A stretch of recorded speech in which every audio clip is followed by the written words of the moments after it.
This is a fan-generated show.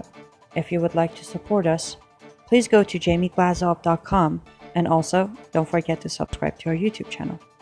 All your support is greatly appreciated.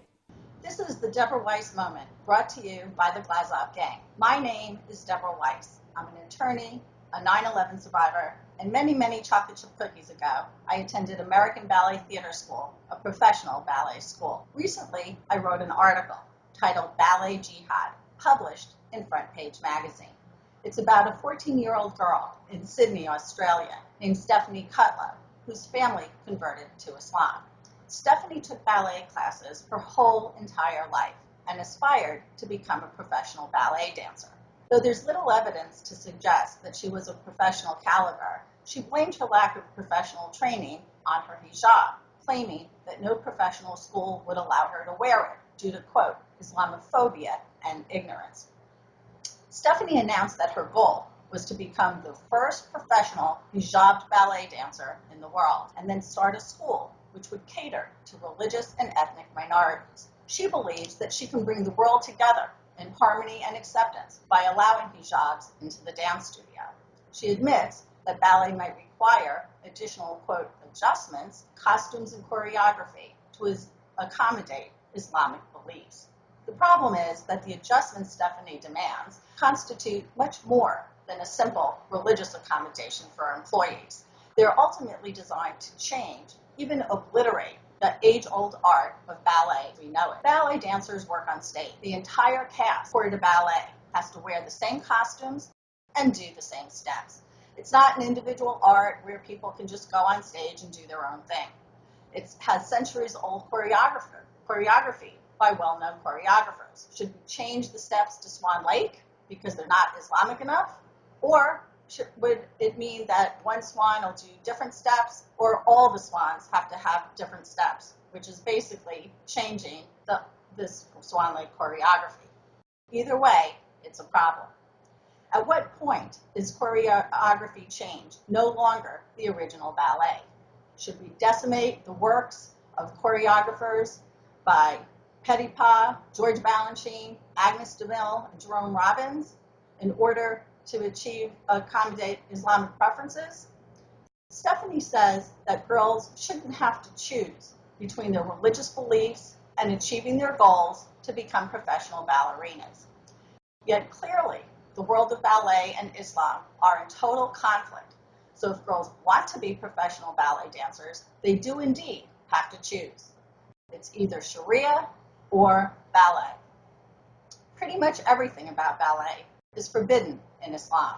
There are no professional ballet companies in the West that perform only classical ballet with long tutus, although even with those tutus, the shoulders and the neck are laid bare. All companies also perform in short tutus or leotards and tights, form-fitting costumes that are considered un-Islamic. And the choreography of even the most classical of ballets includes steps that would be considered immodest in Islam. Were Stephanie talented enough to rise to the highest ranks of a principal dancer, her problems would only increase. Principal dancers primarily perform partnering work, which requires the male partner to touch and hold the woman's body in all kinds of ways totally forbidden in Islam. Mixed-gender dancing is prohibited in Islam. Women are not allowed to perform in front of men. And the Western music, which accompanies ballets, even if it's Tchaikovsky or Chopin, is also considered un-Islamic. The fact is that despite Stephanie's protestations, dancing itself is considered haram, or forbidden, in Sharia. And it's not just barroom dancing or sexy burlesque dancing that's forbidden either. It includes the timeless art of ballet as well. Nevertheless, Stephanie launched an online fundraising campaign to pay for her professional training. She caught the attention of the international media, and eventually the Bjorn Borg apparel company, named after the famous tennis player, awarded her the Game Changer Scholarship to cover the cost of her ballet training. Oddly, there were no articles which stated what professional school Stephanie would attend or explain how raising money would change a professional school's policy of disallowing hijabs. As it turns out, the only ballet school in Sydney which openly offers classes for hijabbed girls is a school started by Stephanie's mom called the Australian Nasheed and Arts Academy. Far from being a professional ballet school, it offers a mishmash of activities ranging from the martial arts to dance, of course without music, and even public speaking and interfaith dialogues. It's not clear, but it appears that Stephanie either studies here or with a private tutor. However, what is clear is that her mom's school has much more of a dawa mission, meaning proselytizing for the sake of Islam, than a mission to churn out professional ballerinas. In the meantime, a recent documentary titled Desert Dancers tells the true story of a young man named Afshan Ghaffari, who was part of an underground dance movement in Iran. He and his friends practiced ballet in secret because in Iran, dancing is illegal and punishable by imprisonment. If you're sent to Evin prison, one of the most notorious prisons in Iran, you'll likely be tortured, and a long sentence is tantamount to death. Iran, known for its extreme censorship, actually built a firewall so that Iranians were blocked from viewing Baryshnikov doing Swan Lake on the internet, or any other ballet for that matter. Ballet classes are generally held in basements or private homes in Iran, often without music, so as not to alert neighbors to the illicit activities and have them contact the religious police. Afshan and his friends practiced in private to the best of their ability, but they had little formal technique because there's really nobody to teach them there. One young woman overheard him and his friends talking at a coffee shop and joined their group. Her mom had been a professional ballerina prior to 1979.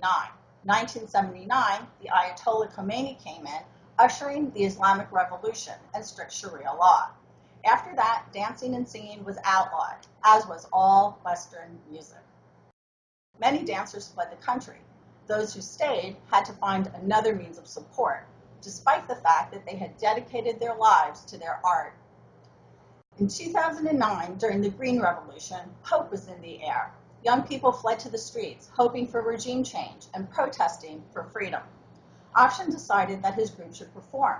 The rehearsals were clandestine, as was the performance, which took place in the desert at a location to be kept secret. Audience members signed up, were picked up by van, and not told the final destination. The desert, not an ideal setting for the rigors of dance, served as both a stage and a protest against the oppressive Iranian regime. At a later date, while filming protests in Iran, Afshan was arrested, along with 30 others. The police beat him mercilessly, telling him that he was a dead man, but eventually he was released. He defected to France and started his own dance company there. As recently as May of 2014, 7 young people in Iran were arrested for making an innocent YouTube video where they danced to the song Happy We Are by Pharrell Williams. They were accused of offending the public morality and ignoring Islamic norms. Other Muslim countries, such as Kuwait, Afghanistan, and Saudi Arabia, also have severe restrictions on dancing, including classical ballet. But even when dancing isn't officially prohibited by law, it's shunned by Islamic clerics and the conservative Islamic community, who might take matters into their own hands. Those who persist are viewed as making a political statement.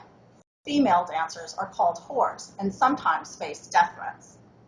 Perhaps if Stephanie really wants to achieve harmony and peace, instead of demanding that Westerners change ballet steps, music, and costumes to accommodate Islam, she should work to free those who are under the yoke of Islam so that they can pursue their dreams in freedom and peace.